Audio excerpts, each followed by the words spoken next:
Okay, I'm not an arborist by any means, but here's a Zelkova tree that I planted last fall. It's now July, middle of July, and I apologize. This is after the fact, but I kind of want to explain what happened here. If you look, I've got 6 Zelkovas here, and these 5, well, really 4 of them grew great. This one had some deer damage in the front of it, so a deer was rubbing up against it, and this other one right here had the same thing, and so it stunted the growth of this tree. So the beginning of the season, I waited till about May, and leaves weren't really growing on this tree or that tree. So what I did to get it going is I took some root starter and did root starter in both of these in the roots, punctured it with a screwdriver, poured some root starter, and they also did an Epsom salt bath. Most people call it a magnesium sulfate bath, but it's really just Epsom salt with no scents. And so you do a mixture of that with water, and then you pour it in, and it's another like starter for the tree. So I did that, and this tree has just taken off, the one right closest to us, and you can actually see the deer damage on that one at the bottom. So I got smart and covered my trees so that way it doesn't happen to any more of my trees. But the top half of this never really grew, and it had died. I would scratch so some of the tests to figure out if your tree is dying or root, your branches, is you give it a little scratch, and if it's bright green, there's life in it. And if you do it and it's red or hard or whatever, there's no life. So like this piece right here, you scratch it, there's nothing, and then it breaks, that means that's dead. And so really breaking that doesn't do any harm because it's a dead piece. So I did that up here as I tested it, and I found out the lowest part of the tree that was dead, and I lopped it off. I just said, this part of the tree's dead.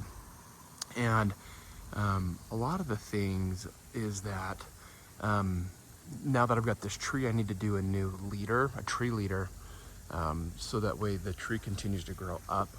And there wasn't really good advice on this that I found, so I figured I'd share this video. But what I did is I took a rod from Home Depot, a little 8-foot rod, and did another 3-foot attachment on top of it. And I took this really soft tie and was able to tie it around this main trunk up to where I cut it off, and then extended.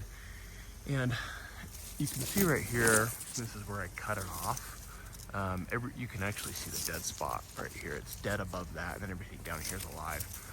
So what I did is I found the closest tree branch that looked like it was the healthiest, and you can see it's actually really hard to see, but it's right here. It's right at the top of where I cut it off.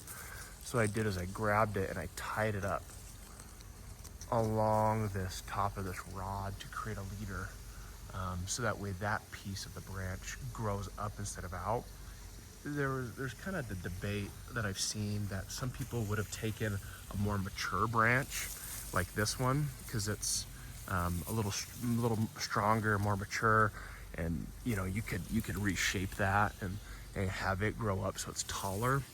But my argument is it's so far below the dead area that I didn't want it to look funky in the long run, and it would have given me some height initially, but in the long run I thought it would look weird. I guess I could have done the same thing for this one, right? I could have taken this one and made it my new leader, but I had some height in here and some growth in there I wanted to take advantage of. So I tied it on, so I've got from bottom to top, I've got a new leader. And so hopefully that'll continue to grow. This tree has been healthy, all summer. And so I think there's good growth still in this. I obviously water it regularly to keep it growing. But anyway, I just wanted to share a video of how to create a new leader in your tree and how to kind of help your tree grow. Mine kind of all started because of deer damage.